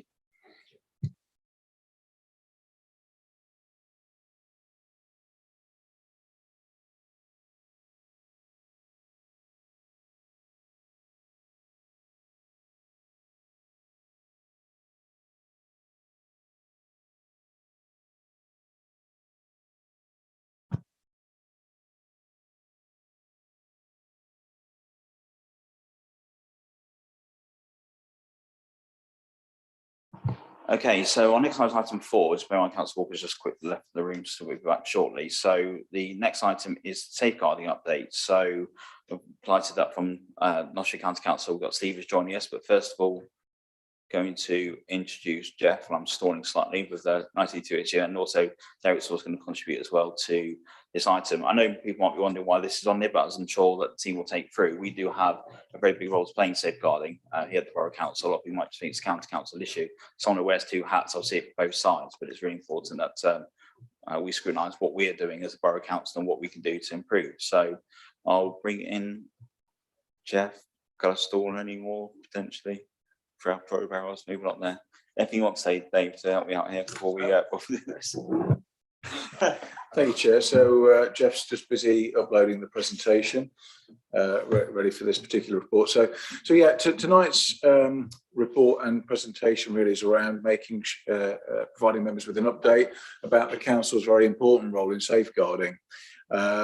We have 2 key areas of work, which is around both children's and vulnerable adults, and work very closely with other colleagues and key partners such as the County Council. And we're really pleased that Steve's here today from the County Council, who's going to talk a little bit more about the children's aspect of safeguarding. But essentially, this is about how we work together as a partnership and as a team to make sure that residents out there are protected. And so hopefully tonight you'll hear more about how we go about doing that on a practical level, and indeed how members have a role to play as well about safeguarding when you're carrying out your own ward business as well. So again, that's another important part that we'd like to bring out this evening. So over to Jeff. Thanks, Dave. So, as Dave says, the purpose of this item is to provide you with an update on our approach to safeguarding. I'm pleased to present to you, we've got Derek and Steve from the County Council who are presenting on this with you today as well. So in general, the purpose, the council has a legal duty and works alongside lead agencies such as the County Council, the police and others. We have an internal group within the council which meets quarterly to ensure that we comply with the policy and with the legislation. So in terms of the content of this presentation, I'm going to be, what is safeguarding, and giving you a bit of an understanding in terms of what our approach is. So in terms of safeguarding, you've got a very basic definition there. Refers to the process of protecting children and adults to provide safe and effective care, and includes all procedures designed to prevent harm to a child. Why is it relevant? Some of you will recall this from the news items years ago. Victoria Climbier was an 8-year-old Ivorian girl. She was tortured and murdered by her guardians. And during the abuse, Victoria was burnt with cigarettes, tied up for periods of longer than 24 hours, and hit with bike chains, hammers, and wires. Up to her death, the police, social services, and 4 local authorities, the NHS, the NSPCC, and local churches all had contact with her and noted the signs of abuse. And the trial judge described that it was blinding incompetence that all failed properly to investigate the case, and little action was taken. So I think if there was ever one example to describe why safeguarding is important and why we need to work together in partnership, that is it. The other there, Baby P, you'll recall him, found dead in his cot after months of abuse, 50 injuries over 8 months. And Daniel Pelka was 4 years old and died of acute head injuries, suffered from starvation, neglect, and physical abuse. So safeguarding is everyone's responsibility. Everyone in this room, it's all of our responsibility, no matter what we do.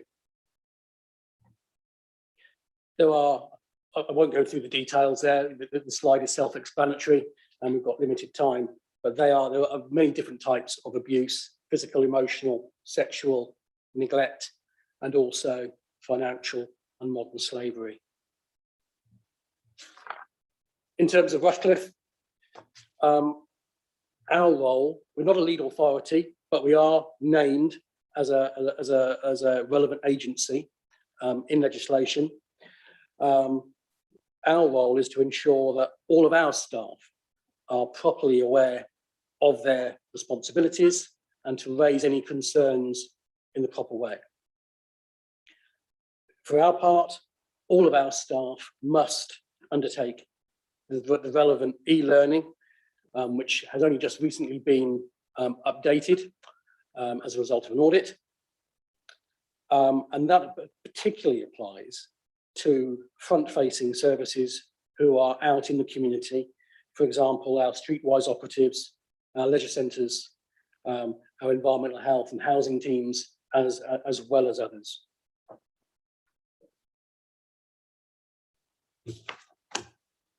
So in terms of adults, which is my responsibility, I should explain that my responsibility is for adult safeguarding and Derek here is for children. But in terms of adults, it's about safeguarding adults means protecting a person's right to live safety, free from abuse and neglect, and applies to anybody over the age of 18. Derek, over to you. Thank you, Jeff. Yeah, all children under the age of 18 is the definition of a child. The fact that a child is become under the age of 16 and maybe living independently does not change your status entitlement to services or protection. Next slide, please. I'd like to draw your attention in your agenda papers. You received an appendix, and this is the safeguarding section 11 assessment tool, which Jeff referred to, which is in the Children's Act in 2004. This places a duty on us to self-assess ourselves in terms of how we were discharging that duty, the protections around a child, and I provided you that. What I would like to do is draw your attention to our 5 ambers within the policy self-assessment. 1 relates to a policy issue, which we'll review in due course. 3 are related to training. So we've just done that self-assessment process. Every 2 years, we do that assessment. So we look at e-learning packages for staff. We look at identifying frontline staff, as Jeff has referred to, where they come in with more regular contact with individuals who may be in need of support or packages. And then there's 1 in relation to COVID recovery. A lot of our focus has been on the pandemic, but as we start to exit that pandemic, we have county-wide district safeguarding meetings where we'll look at for evidence of best practice, look at learnings from other districts and see if that is repeated in the area. So that is just an important tool that we use to ensure that we are adequately discharging our duty. What I'm going to do is I'm going to hand over to Steve now, who's going to run a little bit more through children. Hello, I'm Steve Baum, the Service Manager for the Nottinghamshire Safeguarding Children Partnership. So the role of the Safeguarding Children Partnership is to coordinate the activities of a range of agencies to make sure that they're working together to safeguard children. So I'm just going to quickly cover the role of the MASH really in 2 slides. The MASH is the Multi-Agency Safeguarding Hub. It's a setup that a number of areas across the country have. They operate slightly differently, and this is how ours operates.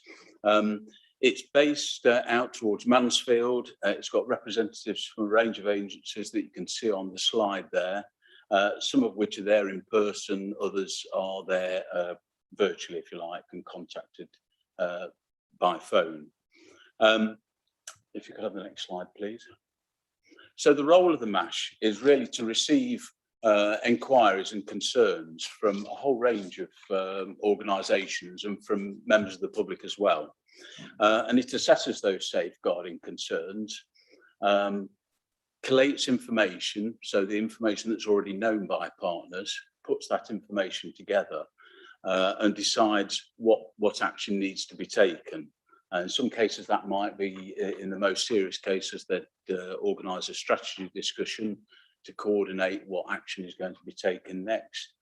In other cases, it might be signposting workers to the right services to help support families. So as you can see, I think it's well over 65 staff now work there. and ours has been in operation since 2012. Thank you.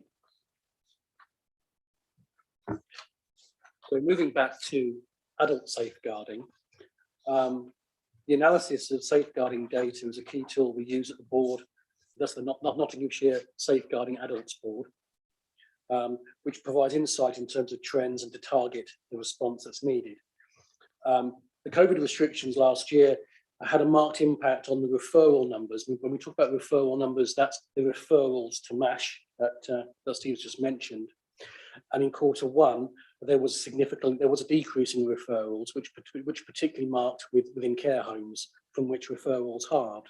However, despite this, during the last financial year, they received the most safeguarding referrals on record at nearly 6,700. That is 15% in additional safeguarding referrals compared to the year previous. A positive development at the multi-agency safeguarding hub are now receiving a higher proportion of referrals that meet the criteria of section 42, and the higher proportion of referrals received that meet the criteria. Next slide. So the most prevalent type of abuse, and it does happen in Rushcliffe, is neglect. However, this does remain below the county average at 28%. The majority of other abuse types are at similar rates to the average within Nottinghamshire, and the data is used to shape the board's response to abuse and neglect, and they target learning opportunities and communications to reflect the most prevalent type of abuse. And this chart really just sort of displays that dip that took place in March and April. Quite the opposite of what happened with the fly tipping graph we saw earlier. This is the opposite of that, where there was a marked decrease in the number of safeguarding adult referrals at that time, largely a result of the care homes. But once the restrictions were eased in May, referral rates returned to similar numbers and in fact surpassed it. Thank you. I'm now going to cover equivalent data for children's services and concerns about children. You can see there the total number of enquiries received over the year was 33,517 across Nottinghamshire. That's made up of the three different lines you've got there, of the original child that the concern was about, and then siblings, and then so the total amounts to the figure shown there. So I'm going to break down a little bit further in terms of Rushcliffe. Again, I should have mentioned on the previous slide, there's a similar peaks and troughs over the period of the last year, particularly in the first April, May, June, where enquiries were reduced. And that was largely due to schools not being closed, but having less children in them, and therefore concerns not being identified. Actually, over the course of the year, a similar number of enquiries have been made of the MASH, so it's evened out over the year. So these are the figures for Rushcliffe month by month for the past year of enquiries made, and you can see that it sort of averages somewhere around 200 a month. Next slide. And then this slide here really is to demonstrate the different range of responses that there are. So the very bottom line relates to the number of children that were made subject to the child protection plan during that month in Rushcliffe. And that varies, and children come off the plan and go on a plan, and a plan is put in place to manage concerns about risks of significant harm. So it's the most serious cases that result in a child protection plan. The next line up relates to section 47 inquiries, similar to adult safeguarding. There's a particular type of inquiry. In children's, it's referred to as section 47 inquiry, and that's a specific intervention that children's social care are allowed to conduct inquiries, and other organisations have to work with them when they're making those inquiries. The next line up, the second from the top, is the number of assessments that were carried out each month for Rushcliffe. So their assessments to try and work out what action needs to take, the needs are of children and families, what to do. And then the top line is the number of child in need plans, and they're higher level than child protection plans. They're children that need additional support in order to meet their full potential, both in terms of their welfare and their development. Thank you. So I think the last two slides for me just give you an indication of the types of issues that emerged during those assessments. The first one, this pie chart, afraid you can't see the black figures on the colours very easily, but it gives you an idea of the issues that are identified at assessment for the parents and carers. You see that the largest percentage relates to domestic abuse. The next one after that are mental health concerns, and then alcohol and drug misuse follow shortly after that. Thank you. And the next slide, this slide here, relates to issues, factors identified in relation to children at assessment, and these are the concerns that have been raised, and you'll see at the top there is emotional abuse, mental health, learning disability, and physical abuse. Thank you.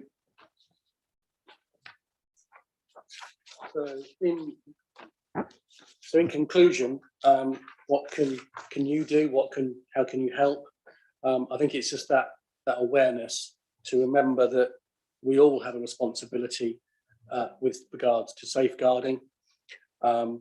We all need to increase our knowledge and the awareness of what to do. You're now aware of the MASH process and what's in place, and you can access training opportunities. There's the NOTS Safeguarding Adults Partnership events, and a number of e-bulletins. I'm sure these slides are available and you'll be able to access this information thereafter. Thank you. That's great. Thank you very much, Jeff and Stephen and Derek, for all your time there. Just a quick question before I go to the floor is around the last slide about signing up to the safeguarding website. Is that something that we can automatically get done in terms of for councils to do, or they have to actually sign in to do? Sorry, Helen over there, I'm not sure on the GDPR. Can we actually have an action to get members automatically signed up to those updates, or do we actually have to ask councillors to do it themselves? I think on the GDPR, because also we get things like the LGA stuff automatically, we might be able to get them done. You know, can we take that away and have a look at and see what we can do? Thank you. Just before I forget on that one, I think that's a really, really important point. So thank you. So we run to versus the recommendations. It's recommended that the community scrutiny group considers the report, provides feedback on the council's approach to safeguarding. Obviously, borough council's approach. We can also have questions of Steve, of course, what the county does, but it's actually what we do as approach. So, Hans, who would like to go first on comments? Councillor Jones. Thank you, Chair. Having spent my working life in this field, I feel a weight returning that had disappeared when I retired. I've been seeing the sum of human evil and child and others' distress. But turning into the, so thanks for all the presentations, which are spot on. But turning to the council's position and its staff, I'd be assuming that leisure workers and sports workers and volunteers are probably a higher risk than some others. One's very familiar with Pied Pipers who entice children into places where they shouldn't be being taken. So I'm just interested in whether that's a particular focus, and also whether the staff dealing with homelessness are attuned highly to domestic violence being a childcare issue. Thank you, Chair. Certainly in terms of the, sorry, Chair, is that certainly in terms of the internal group that I chair, I can confirm that that Lex Leisure participate within that and are fully involved and kept informed of relevant issues, and they will continually and repeat any issues or concern of, and there have been a few within the leisure centres. There have been issues and incidents, not many, but there have been a few, and so that does come to our attention. So they are absolutely fully aware of their responsibilities. And in terms of the question related to housing staff, yes, absolutely. It's mandatory. Every member of staff has to comply with that e-learning training. I think it's every 2 years. Can I just clarify what the council's relationship is with sports bodies that use the council's facilities? Yeah, don't read everything this one. Sorry, yeah, we work quite closely in terms of the internal team. It's made up for a range of staff. So our sports development officer will be working with those voluntary community-based clubs, ensuring that they've got appropriate safeguarding policies in place and sharing information if they have a concern how to report it. So there's an expectation from all the clubs that they have a safeguarding officers appointed, that they're following the protocols and they know how to make those referrals. If there are concerns that are raised, it will be fed through the channels in a similar way, and staff are trained how to make that safeguarding referral to the match, as Jeff has referred to. Just being Steve. Yes, Chair, thank you. I just wanted to add that connecting and engaging with the sports clubs and voluntary sector is a really challenging area because there are actually so many of them, and getting that knowledge and understanding of safeguarding out to those volunteers is really important. We have recognised this as a partnership, and we've got a piece of work running at the moment where we're looking to strengthen engagement with those sectors and also faith groups. I just thought I'd mention we've got a conference set up particularly for sports clubs on the 6th of October this year. So we've got somebody working to try and make contact with as many groups as we can to spread awareness of it. I mean, that's heartening because I'm aware there's a tendency to rely on DBS checks, which are only half relevant because most offenders aren't don't have records, and emphasising that it's suspicion and unease that ought to spark referrals from those clubs. I think it's quite important. Thank you, Chair. Yeah, it's a valuable point that Steve raises, and that's where in terms of the Section 11 plan, is that we take those opportunities for training, push them out, ensure that we get as many people on those courses to make them aware of their duty and the process to follow to deal with voluntary community organisations.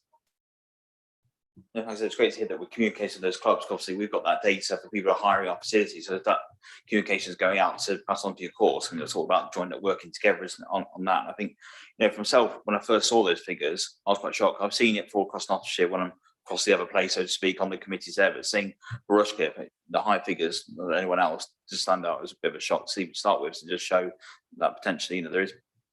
Well, we know there's an issue. One case is too much, let alone the case we're seeing up there.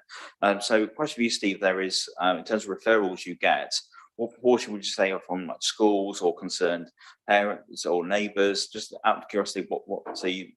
Obviously, I know you haven't got to see, but roughly, from your experience, what the percentage you get?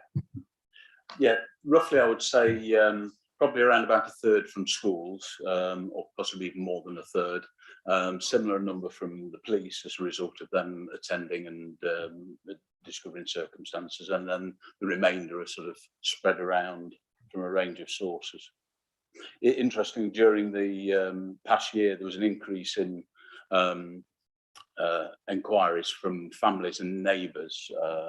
So there was a change in balance of where calls were coming from. Obviously, that's what the other point. I thought we've majority from schools, obviously in the last year, where the majority of kids probably being taught at home.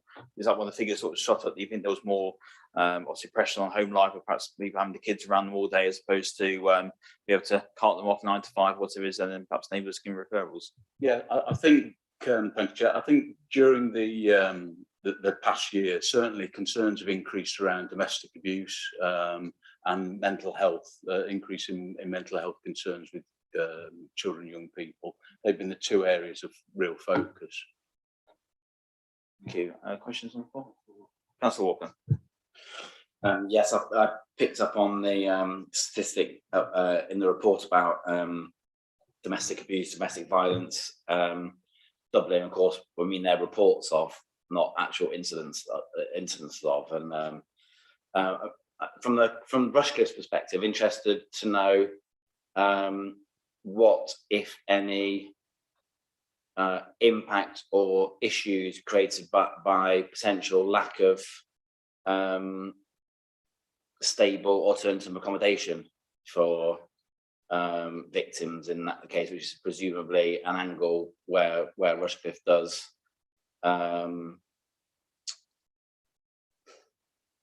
have influence, I suppose, over on a MASH level. So with those kind of referrals, how often is the lack of other accommodation for victims via it's not called council housing anymore. I think we get the thrust of my question. Dave, on this point. Thanks, Chair. So yeah, certainly during the pandemic, we identified that there was an increased risk in concerns around sort of domestic abuse cases. And in fact, we worked really closely with the county council to set up two, there's one in the north and one in the south, domestic refuges, which to act as a pressure release valve, if you like, for people who just needed to get out from particular situations. They proved to be effective. They weren't as fully utilised as we thought they might need to be, but it was a great example of partnership working with the county council, who responded really well to support the existing housing provision that we've got, so things like Hound Lodge, etc., which of course had to have reduced occupancy because of social distancing and all that kind of thing. So I think over the last 12 months has been a really, really fantastic example of good working with county colleagues to make sure there is adequate refuge provision for domestic abuse situations in the county. I think also on refuge, if I'm right in saying, the J9 initiative, I know our local MP has been pushing, and there's also a lot of businesses who have made safe spaces. If I remember, and say code words, I mean, I'm saying Boots or Specsavers at the top of my head. I think one of them was saying they're not stationary. People feel like they need to get away, or like I say on the train service, say code words. It's good if we can all working together to put that message out there. Councillor Jones. Picking up on that, there was concerns about funding for women's refuges, and I just would be interested to know whether they still exist around the county in the same number as they used to do, or whether they've fallen by the wayside. Steve, you have it? I know it's difficult times. Yes, thank you, Chair. I'm a little reluctant to speak on this because that's not my particular area of specific knowledge, but I'm just aware of initiatives that are taking place as a result of the new Domestic Abuse Act that's come out. So there is a duty on local authorities around the provision of refuge accommodation that's been reinforced through the new Act. There's also duties on other organisations, and as part of that, Nottinghamshire County Council and the district and borough councils have received some funding from central government, and a domestic abuse partnership board is being established, particularly to look at these issues that are new duties and specifically around the provision of refuge accommodation. So I can't give any specifics about the level of funding and the refuges that are being commissioned, but I know that work is ongoing. Thank you. I just think that's quite important, because most of them were run by voluntary women's groups, and were grant aided by the council, and that has a particular appeal to people in that circumstance. So rather than a state thing necessarily. So I'm just interested to know whether that. Yeah, thank you. So, Councillor Jones, they are still commissioned by the county council. It's actually the Public Health Service that actually commissioned them still. But we work closely, as Steve just said, in terms of this new partnership board. And Donna Dwyer, the strategic housing manager, she sits on the board, and we've already made changes as well to our housing allocation policy as well to make sure that we respond to this new duty that's come in. And we do have housing provided on our work programmes, perhaps we can ask Donna to provide an update for you on that as well, to tie that in for you to get that information. Okay. Thank you. Any other questions? Nothing to say. Comment. Sorry, really, David.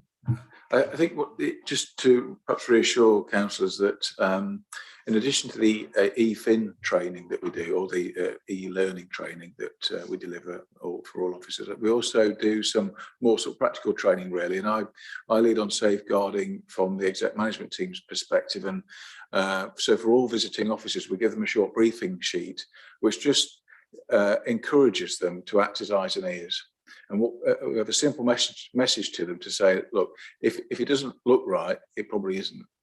And it's keeping it that simple and asking them to be curious. So if they're going in for, say it's a food hygiene inspection or a housing inspection or a planning visit, whatever their core function is, be alert to anything else that's happening and be curious. And if it doesn't look right, it probably isn't. And make sure you get that referral through.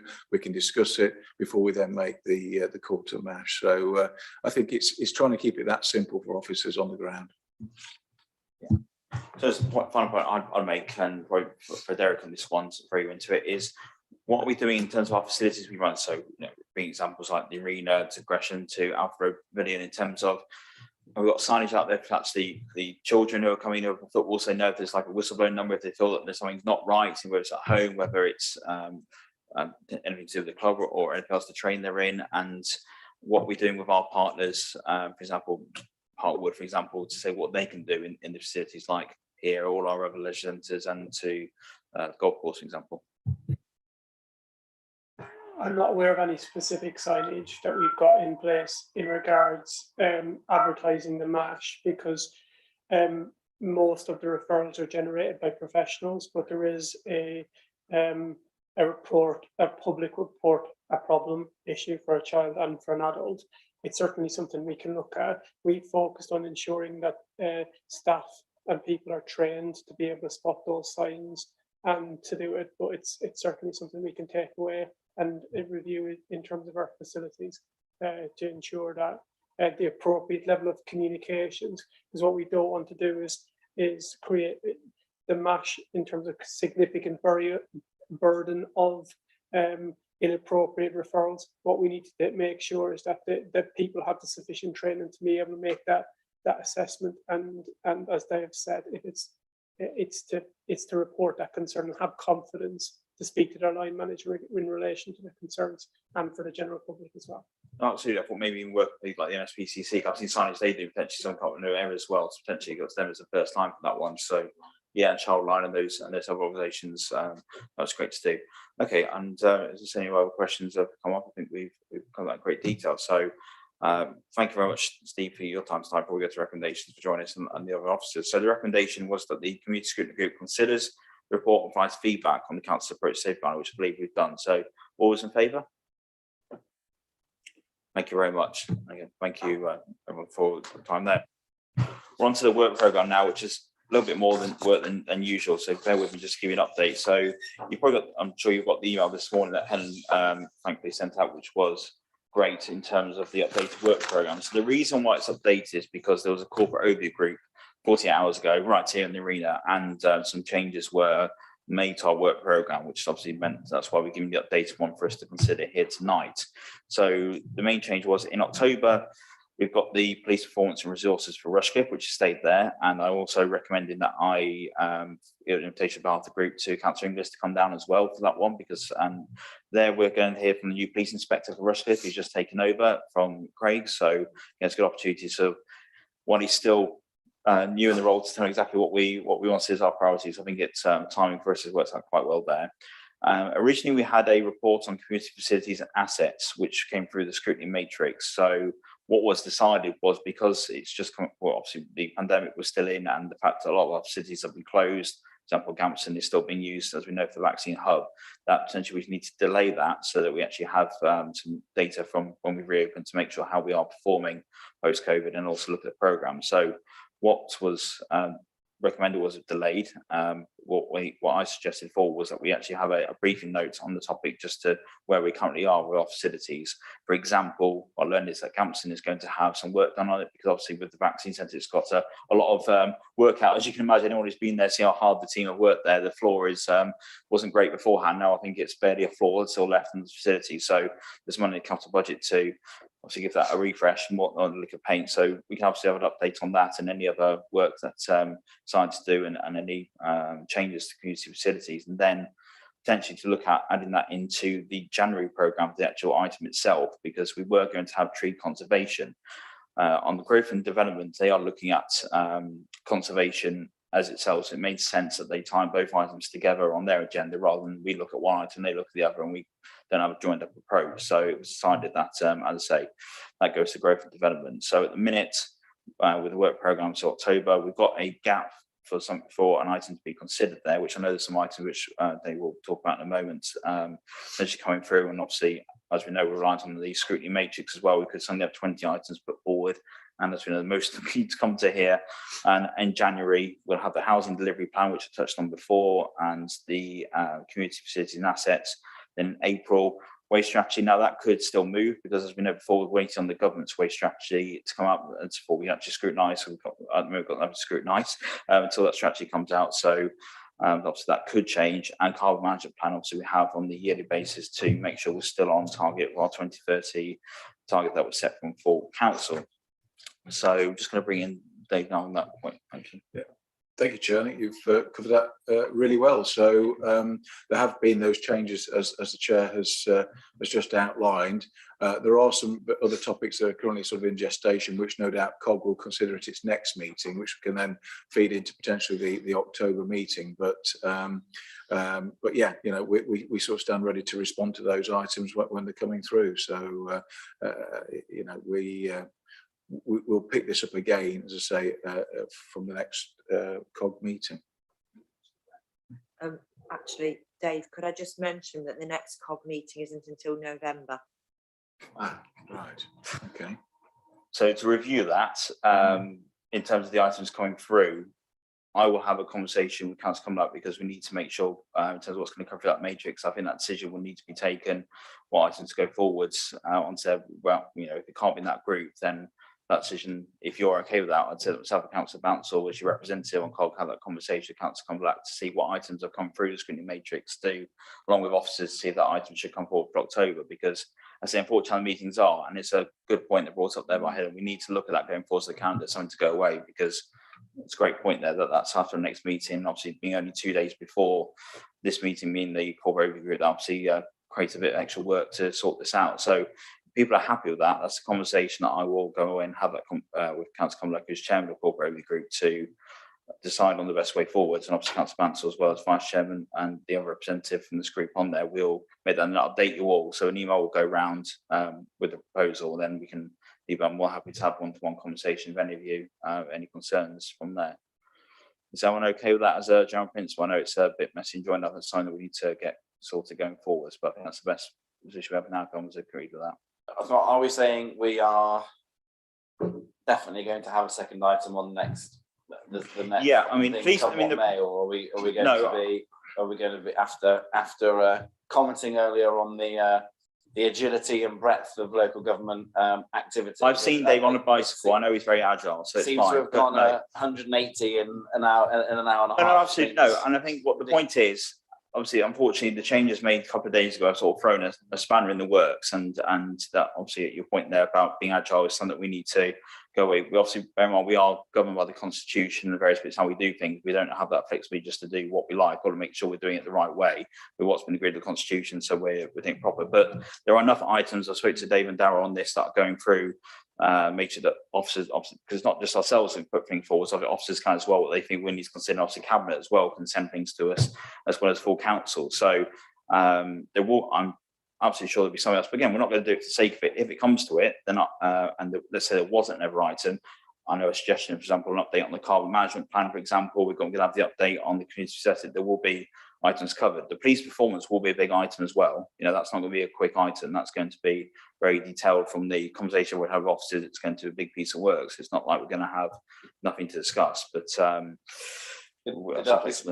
did I hear correct a few minutes ago that there's 28 items requested for scrutiny that could be coming to us? No, sorry, I was in jest. I said, for all we know, there could be 20 items coming. What I'm trying to say is that you see, in the scrutiny matrix, as we always said, it's up to council to put that through. What I'm saying is, for all I know at the moment, 20 of our colleagues are writing, after watching our brilliant performance here tonight are writing 20 items they want to see come forward. So we could have nothing. So what you're talking about agile is correct, but at the same time, we have to have a plan in place and we can amend that if we can. So is it correct then that this isn't a question? I see that the notes here that the COG group removed the item that was on there. Yeah. Were there other suggested items that were also battered away, or was the fact we've only got one left, but by virtue of the fact that there weren't other things that could go in its place? So as the matrix was the least I've ever seen on there, I'm not sure why, but most of them were going to growth development. Obviously, it's not just about which committee's got room, it's about what's the best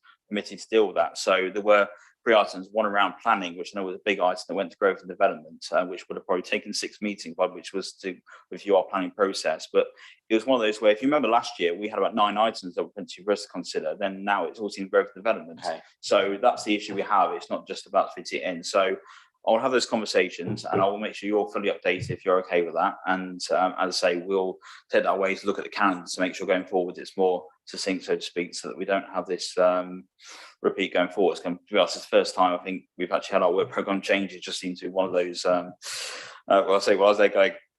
Dave's going to kill me when he rings me shortly about this. That's all been changed. So that's where we're up to. Is everyone okay with that as a recommendation of the work program? Thank you for your understanding on that one. So I think that's agreed.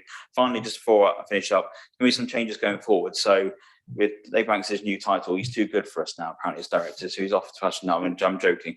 So with the change around responsibilities, obviously, Dave's got a lot more in his place, and congratulations on his role, increased role there. So Darryl Birch, service manager, is going to take over as the lead officer on the group. So thank you, Dave, for all your work and effort from half the group. Really much appreciated. And obviously look forward to working with Darryl. Obviously, Derek's still going to be around, and other officers like Jeff as well. So you don't get to escape it unless you get Dave's director title off him. I'm afraid Derek's on that one. So that's going to change going forwards on that one. So if you wonder why there's a different face next time, that's why. I know it's been a long day, and I really much appreciate. I think we've really done our job as usual. Very great tonight in terms of the scrutiny done there. So very much appreciate it, and look forward to seeing you all